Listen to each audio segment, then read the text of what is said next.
They can't take it to 10. Hey, I feel like Lil Bo without YouTube, what's happening? It's your boy, and if you don't know, now you know. All the way, gang. It's your boy, all the way sincere, and we are in here on this Madden 20. Now, listen, if you're new, please like and sub. Feel free to share the content as well. All my new subs, all my day ones, y'all know what it is, man. Smash the like button, support me, share the content. Everybody hit the notification bell. Let's hop right into this video. Now, I wanted to start here in the depth chart screen because last time I left y'all, I was talking about that glitchy angle route out of a compressed set, pistol bunch TE, and how you can bomb two-man under.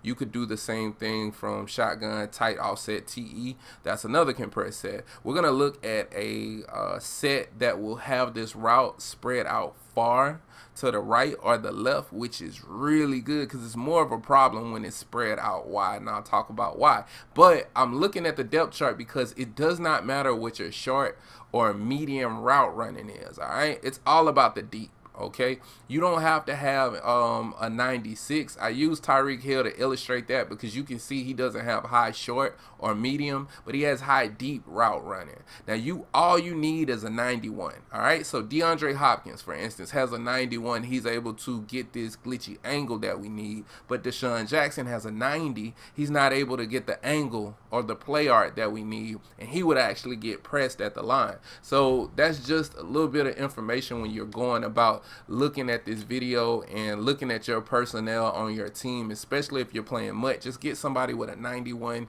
deep route running, you'll be fine. Now, single back wide trips can help us get this spread far to the right or the left. So this is a really good formation. We're gonna take a look at wide trail, but bro, this formation has an 0-1 trap, a stretch, dives to the right and left, power, bro, and some great passing plays.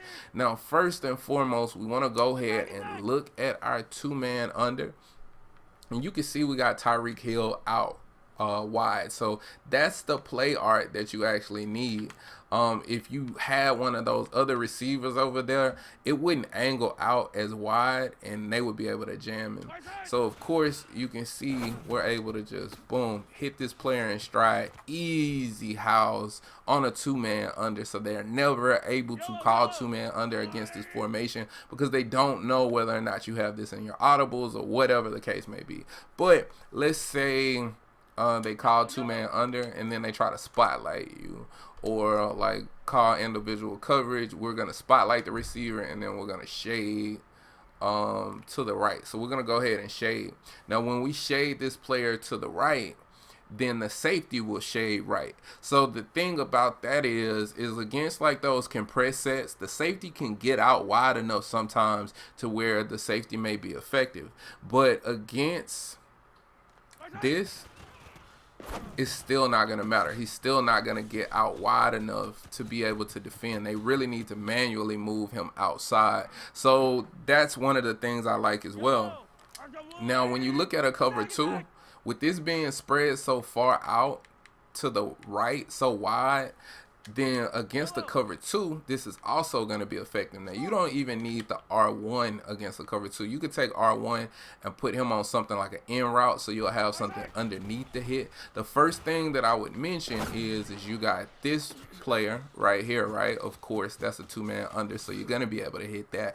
But Patrick Chung, the strong safety on the right side, is still in no man's land. He's still in a place where he's not able to really defend anything. So you'll see, you want to make sure you rack as well. I tried the rack and I failed. Bad pass. So we'll go ahead and do it again. I threw it kind of early, but it's all good. So you can see we rack. And I racked and kind of moved to the left right there. Typically, you'll rack and keep running up the field, but you can see right there, we're still able to hit it. Now, if they go with cover two, and most people just put a player in the middle third, right?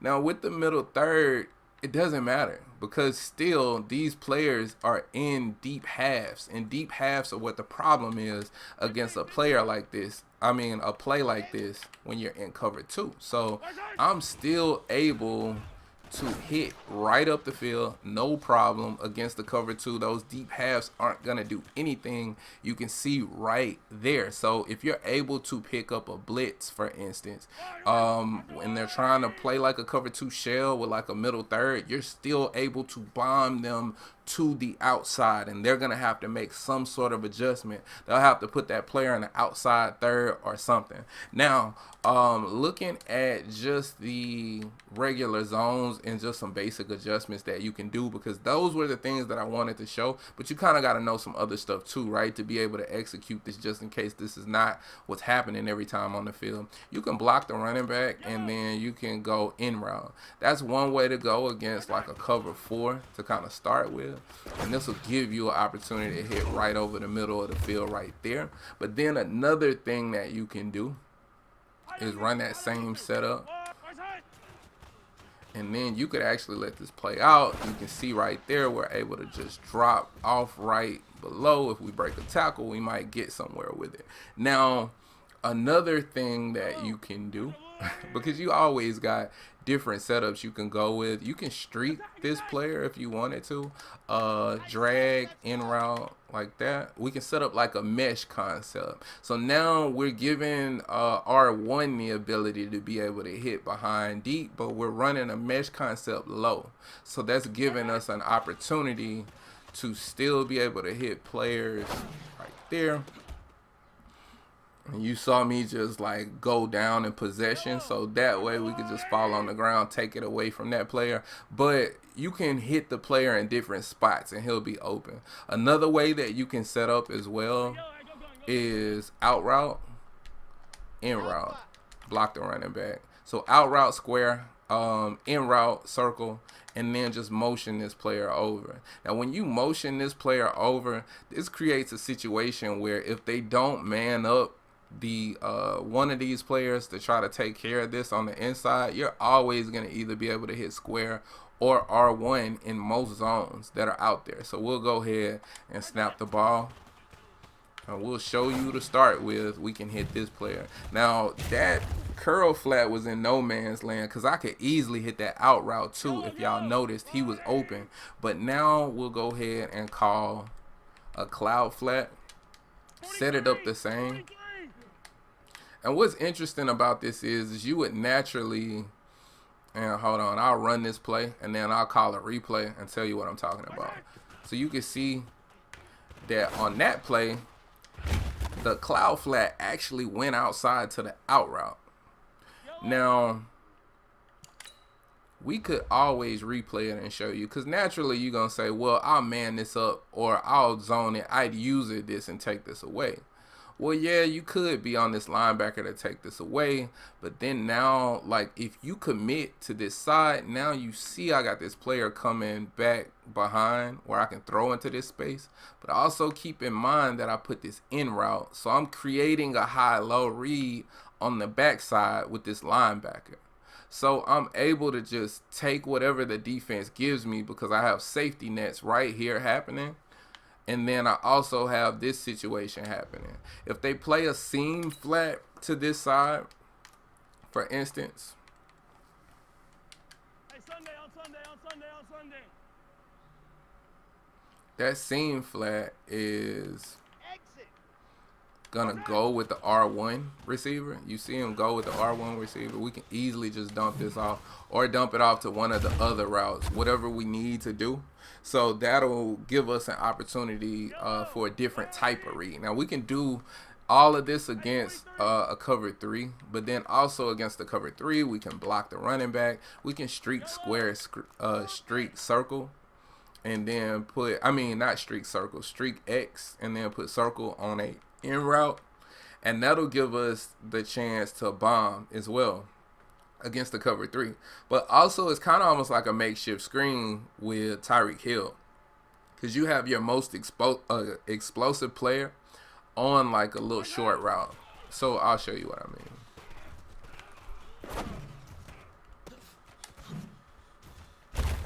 So let me replay that real quick. And that takes a little bit of time. So it's not like you're going to run that all the time. I'm just showing you that you can do it. But this route is going to pull up pretty much everything. This route is pulling up players. This route is pulling up players. And then, so this is going to give me all of this space with a really fast 99 speed shifty player. So I can just dump it off to him. And more times than not, I can probably make that player miss. And if I do make that player miss, I got the whole middle of the field to kind of work with as they try to converge. But you can see this player is coming on the backside as well. So that's giving us somewhere else to go with it as well.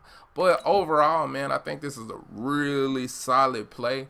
And this is a really good formation, bro. So hopefully y'all like the content. Like, comment, and subscribe. Hit that notification bell as well so you can know when we post. And as always, respect the OGs. Peace.